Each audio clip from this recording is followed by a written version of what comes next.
Hi, this is Craig Kramer, and today is July 19th, 2018. Today I'm pleased to have with me Jim Bernazzani. He is a retired FBI agent. How are you, Jim? Very good, Craig. How are you doing? I'm doing great. What are you doing right now? I'm an adjunct professor at Tulane University School of Professional Advancement, centering on Homeland and Emergency Security Studies. Okay. And I wanted to talk to you. I've interviewed you once not too long ago about national security issues. And there's a lot of talk about President Donald Trump and Russia and Putin. Do you consider this to be a political issue? I have a lot of friends that say, look, this is just the Democrats trying to say, make excuses for the loss or try to attack Donald Trump in some way to make him look bad. Is this a political issue or an American issue?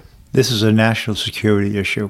What President Putin is doing right now is administering a very effective active measure. And an active measure basically is a dirty trick used by the intelligence community. And the active measure is based upon mistruths and misrepresentation designed to fracture the societal community of the United States, and it's working. Why is it called active measure? Because it is basically, once you set an active measure in motion, it remains active and it loses the control of the person who initiated. Right now, President Putin is reaping benefits that he did not intend to receive. And the most positive for the government of Russia and to the chagrin of the United States of America. This active measure, this dirty trick by the Russians, began with the run-up to the 2016 presidential election.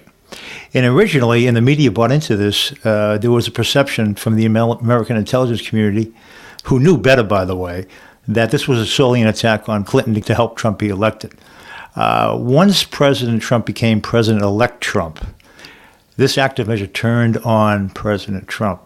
Now, again, all Putin and his cyber skullduggery people in St. Petersburg and Moscow had to do was to find platforms to impersonate Americans and send messages. And those legitimate platforms, nobly intended, would forward those messages on to their constituency and basically irrigate the fields with the Russian message. Now, early on, when you heard about Lock Hillary Up, that was part of that active measure that was borne by the Russians, sent to the appropriate political establishments who irrigated the fields for the Russians. The Russians built their plausible deniability. And then the Americans took over and did their job. Exactly right. They became the irrigators of the field. The Russians were hands off, let this active measure take root unto its own. And this active measure assumed a life of its own. Well, when everybody was reporting that this was an attack on Hillary Clinton, this active measure then turned on President-elect Trump. And if you remember the sayings that Trump is not my president, they gained traction.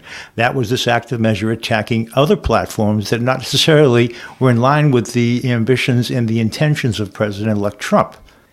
And I'll tell you right now, if you don't understand the difference between politics and national security, you're going to be Putin's best customer. Pull yourself out of your Republican mindset. Pull yourself out of that democratic mindset, that independent mindset, and put yourself into the American mindset. We are all in this together. And if we can extract ourselves from politics and understand that this is a legitimate black operation and attack on United States values, then Putin wins and we lose.